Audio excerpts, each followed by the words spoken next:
for something that we build new, it's easy to do because you think about it in the design stage itself. That, how do I make sure that an airport, for example, is planned and designed with smart sensors in every place. A silly example I give everyone is, India's been independent for over 70 years now. We still haven't figured out how airport bathrooms can stop stinking. And today it's very simple to do so.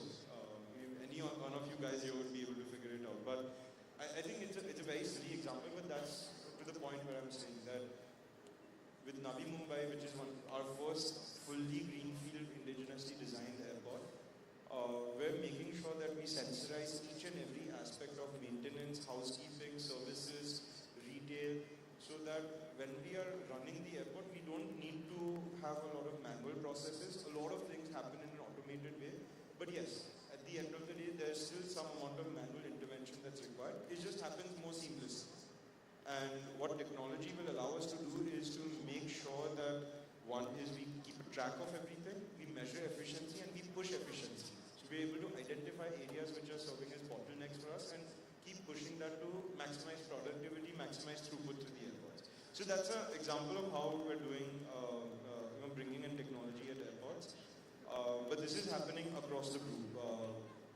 With renewables, with our current capacity of about 11 gigawatts operating, we have upwards of 40 million solar panels on the field. Each and every solar panel is tracked remotely, and if there's any discrepancy in terms of generation versus, theoretical versus real actual generation, within a 15-minute interval, a flag comes off and someone is notified. So we make sure that the productivity of our assets is the highest as compared to our competitors. And that's what technology has allowed us to. Great. So this is one of the technology part. And but I'm sure with the legacy companies, you have manpower who is there with you for so many years. So how you prepare your people to adapt to this technological transformation? So it's definitely a big challenge. I'm not going to lie and say it's easy to adopt technology, especially in a large organization. I'm actually envious of startups who, can overnight adopt something, don't have systems, process, people, or organization to deal with. Because with an old organization, a lot of inertia comes in terms of adopting or embracing a change. The only way, two ways of doing this. One is obviously us being a family-driven company, we're able to push a lot of things from the family, but top-down can only achieve so much. We have to invest in training people, and one thing that we've realized is even people with traditional mindsets, once they realize the potential value that they're being able to generate, or basic simple tasks become easier, the adoption really picks up really quickly. That's a 30,000 feet view. I mean, there's a lot of detailing behind it, but that's primarily how we look at it, that you have to do proper training, proper demonstration, be it through power users, etc., to drive greater adoption, but it has to start with a top-down push. Okay, so would you like to share some of the innovations in the organization happening? There's one thing called developing altogether new technology, which is not the job of the corporates, actually it's the job of the institutions and laboratories. But a lot of day-to-day innovation happen. Even if you adopt a technology, innovation happens in the form of improvisation, adaptation, making it kind of suitable to your context. Since you have kind of seen quite a few businesses and youngest person in the family, we assume that you are the most tech-savvy person as well. So would you like to share some of the innovations which have happened in the process of implementing some of these major decisions? Yeah, so on a lighter note, I'm not the most tech-savvy person. Our chairman is the most tech-savvy person because he's always browsing and trying new things. So, but actually, there is so a whole he pushes section us. about your chairman. Yeah, exactly. We are going to come to that a little later. No worries. When it comes to, you're 100% right, when it comes to technology or innovation, it's incremental innovation over a long period of time that drives sustainable change. And that's what you would teach here, that's what I've learned in college. It's not, very few things actually occur, or very few innovations happen, like AI for example, which create a step jump in overall productivity or how the way of life is. The smartphone was one, internet was one, AI is one now. But most of the innovations are unseen. And that's what we focus on. I don't think we pride ourselves in being an organization that will adopt every new thing that happens. Because at the end of the day, we are operating critical infrastructure. So we always have to balance risk of something new versus the stability of something proven. And 99% of the time, we go for stability and wait for the new things to be proven and stabilized and adopted across a wider spectrum before we would adopt it in our operational or in our critical parts. That being said, there's a lot of non-critical areas that we have. As an example, office productivity. It's not something that's super critical. So that's where we push people to sort of start using Copilot or Teams meetings for interviews that happen with real-time video analytics. And we keep trying new things. I would say the success rate is not very high, but the good thing is every now and then something clicks. And as soon as something clicks, the adoption across the organization, purely based on word of mouth, not even being pushed from the top, is quite quick. And most of this, I'm happy to say that most of this innovation is driven by the team. None of this is actually, there's no central group that says that, okay, bhai, ye naya cheez hai, ab sab try karo. There's nothing like that happens. A lot of it actually comes from a lot of the young graduates that we hire. And it's our responsibility to encourage more and more of this. In large organizations, that's something that a lot of times gets missed out or sort of swept under the carpet, where freshers coming in, their ideas aren't sort of respected.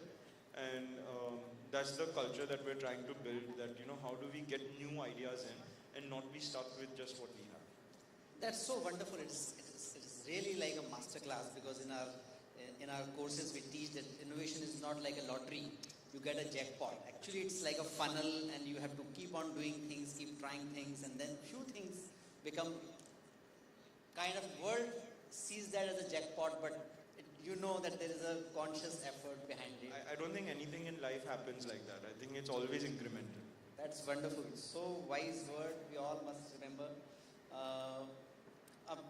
Since you have been involved in the strategic acquisition of a port, and now you are looking at airport, this at the larger level that is connected to the supply chain, the overall, and that is one of the, you can say, the bottlenecks of India's growth, because if we compare China and India, the supply chain agility is a major differentiator. So how do you see India evolving and kind of catching up to that aspect of the competitive edge? So let me take it in two parts. One is on the logistics supply chain. Definitely India it's improving, but it's still far behind a lot of developed economies. If you purely look at the logistics cost as a percentage of the GDP, India is at about 13%, if I'm not wrong, while most developed economies are at around 7-8%. 7%, yes. And while it's a percentage cost which a lot of us won't understand, what that means is that we're inherently not as competitive in manufacturing, and that's the biggest challenge India has today. The good thing is, the only way to improve this is by building world-class infrastructure. And the government policy, private players, everyone has already understood this and are investing in infrastructure, be it roads, railways, ports, airports, from a manufacturing point of view, to catalyze the growth in the manufacturing sector. And this is something that China did. China built ports that were bigger than anyone else had ever seen at a point in time where people literally asked them, "Are you mad?"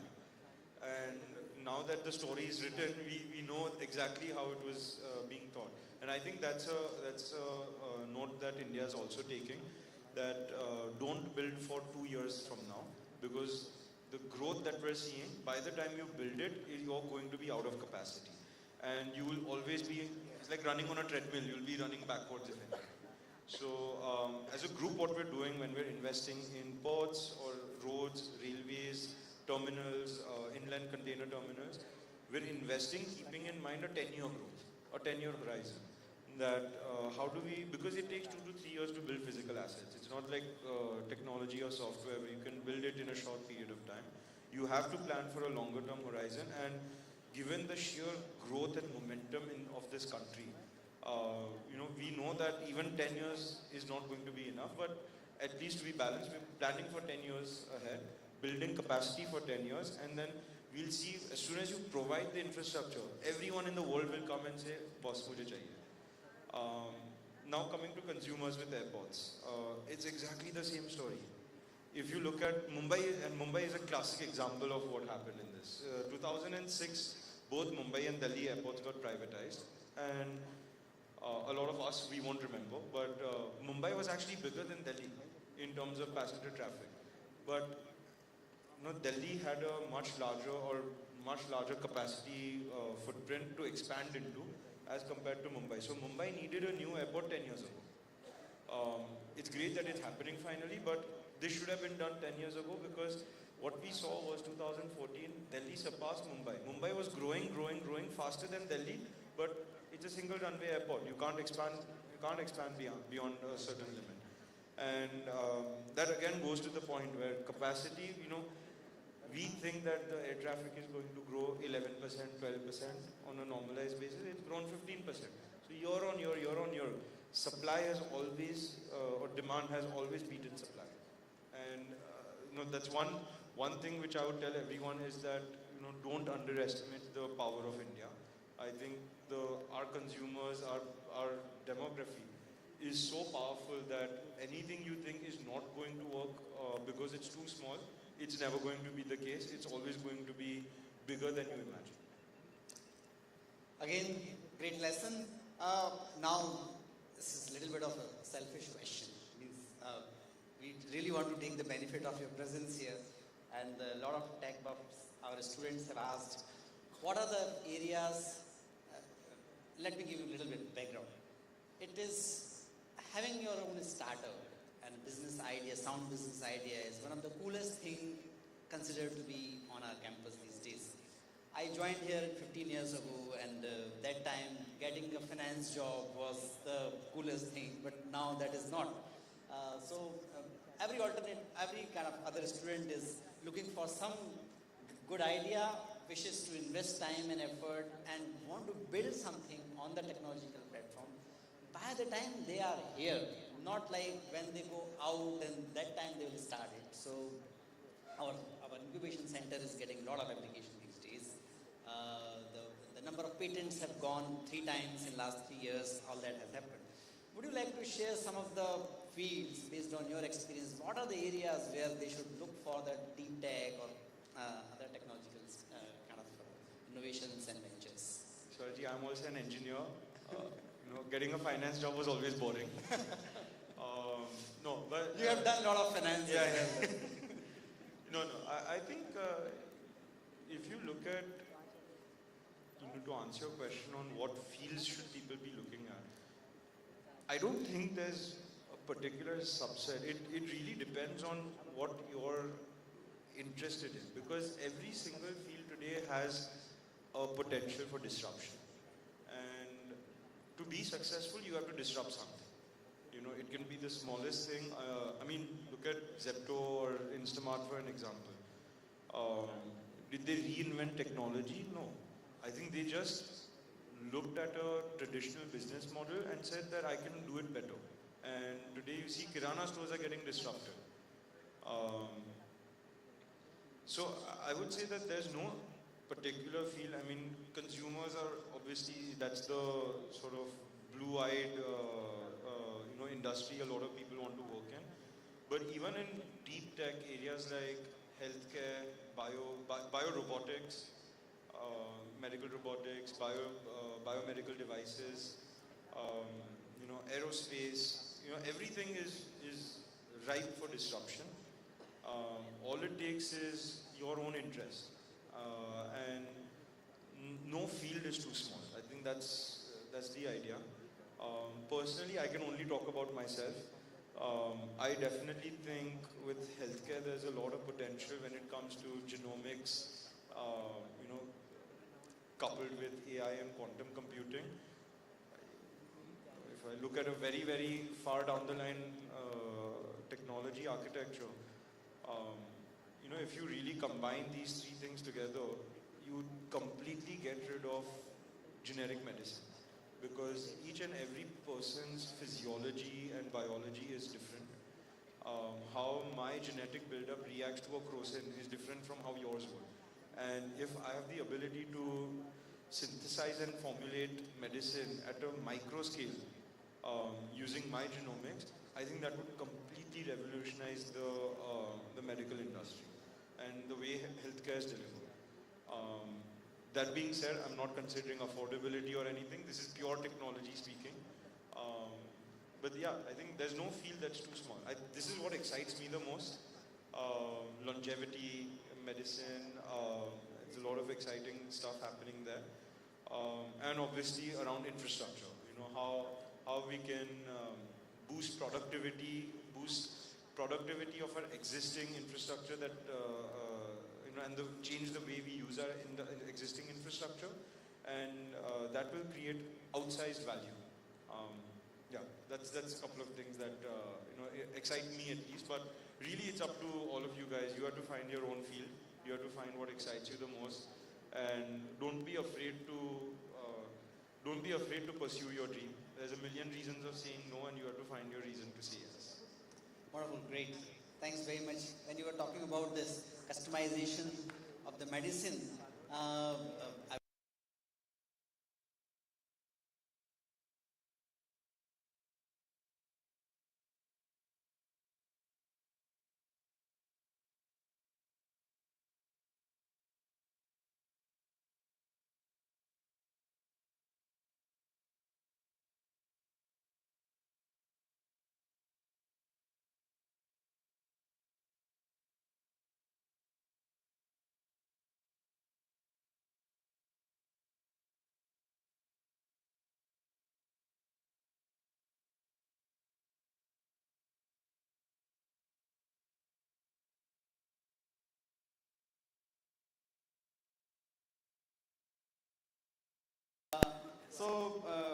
great. I would like to kind of have some words and hear from you about the inspiration from.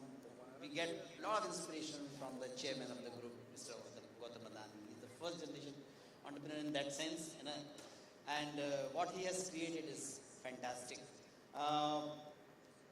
I have I have had opportunity of working with the Adani Group in some projects, and last year when we were concluding a leadership development program, Dr. Malay was here to kind of conclude that program.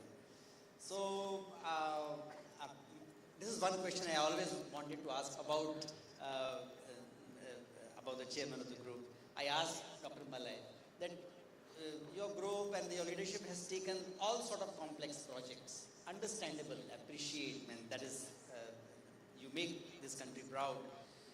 What was the aspiration behind taking the transformation of this, the world biggest slum area? And Dr. Malay said that my chairman's answer was that, you know, if we don't do it, I don't know who will do it. But this is something very, very important to be done, so we should take it up. So these are the kind of anecdote comes, but everybody is very keen to hear what has been your experience and what you have learned. I'm sure you have learned so many things just by observing. No, it's I would say he's life's biggest teacher, and you know, I'm extremely lucky to be able to observe him 24/7.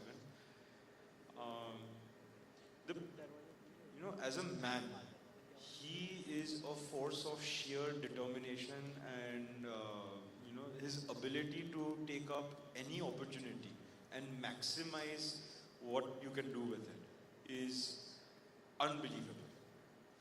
That being said, he is one of the most human people you would ever meet. his, you know, his background, where he started from, his entire journey. And this is something he, tells us and tells us all of his stories from when he was growing up, what did he experience. And, a lot of people don't know about it. And that background that he has, starting from absolutely nothing, is actually funny. He used to study for his 8th or 9th grade exams underneath a lamppost on the street. And take it forward 30 years, he's lighting that lamppost with the energy. And it's that journey that he's come from that allows him to connect to every single person that he would meet. Be it a CEO of a multinational to a peon he would meet at a government office, because he has been there, he has done that. And that's something that he teaches us, that today whatever you may think you have accomplished, yes, be proud of it, but never let it boost your ego. At the end of the day, we are all humans. We have a lot to learn from every single person we meet, and that is one of his biggest lessons to all of us. From a professional note, he's the hardest boss you would ever have. Okay. He's an absolute taskmaster, and he expects everyone to perform at their most, because he himself is so passionate about everything that he does. The last thing that he would ever tolerate is sort of half-heartedness. नहीं करना है तो मत करो, करना है तो full 100% डाल के करना है. And that's what makes life interesting. So every single thing that I have taken up in my professional journey, it's always been fun, because I have the biggest supporter in him. If anything goes wrong, I go to him for advice, and he will show me the way out.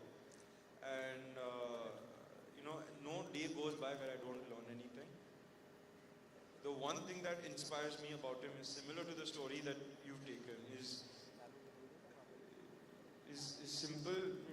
If any opportunity comes by, he would never say no, because his basic sort of fallback mechanism is कि क्यों नहीं कर सकते. He takes everything up as a challenge, and that's so inspiring to see, because growing up, going abroad for studying, like I said, we find a million reasons to say no to something, but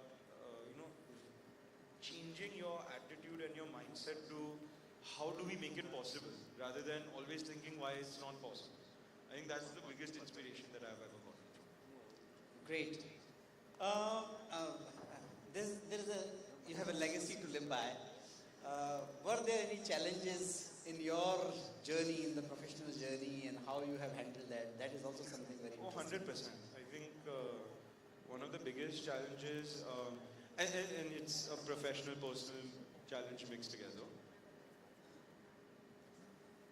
It's a professional and personal challenge mixed together. I mean, last year, with the Hindenburg report that came out and all the aftermath of that, it again taught us resilience, how to remain close-knit and again take up everything and bounce back fighting rather than trying to play victim. Besides that, one of my biggest challenges has been with people. Much like a lot of you, I'm also a technologist by nature. And I've never been able to sort of get that soft skill of being able to relate, understand, and connect with people at a very deep level. And this is something that I've worked on over the past couple of years to, to start with, to get off my phone and not always be on my phone. But jokes aside, to be humble, understanding, asking questions about people's lives, and that connect when you make with your own team. The strength that you get is that of a team. You don't get individual strength. It's that we as a team came together and we all depended on each other to be able to solve challenges. And I think that's something that I've been able to develop over the past 4-5 years. Great. So very important thing about the people skill is that we can never master it. And the most skilled people who are the most humble people will always say, who are always mesmerized with the depth of the human nature. So that's so wonderful talking to you. I think our Tanya is here indicating that it is not many.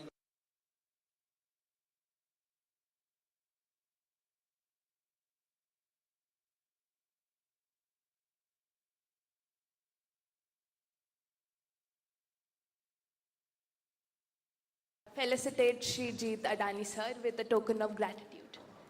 And just wanted to also say, wish my best for the Tech Fest.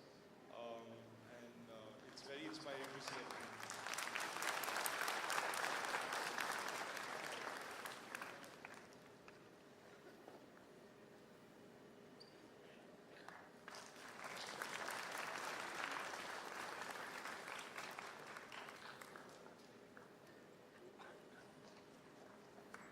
I would also extend a heartfelt thanks to Professor Ashish Pandey for his eminent time and request the OC to present him with a token of thanks.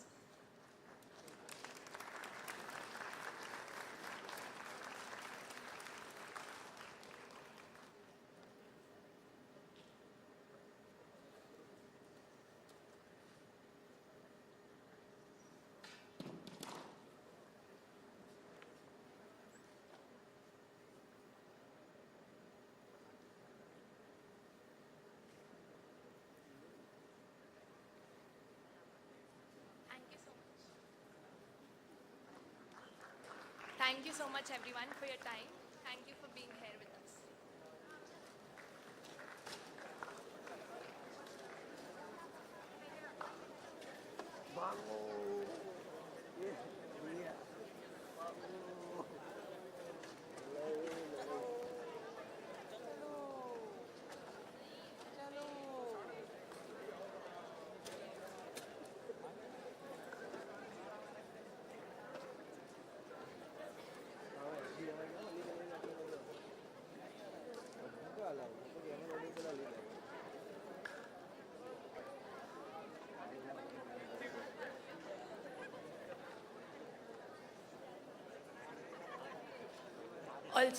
I also request Associate Dean, Student Affairs, Professor George Matthew, to welcome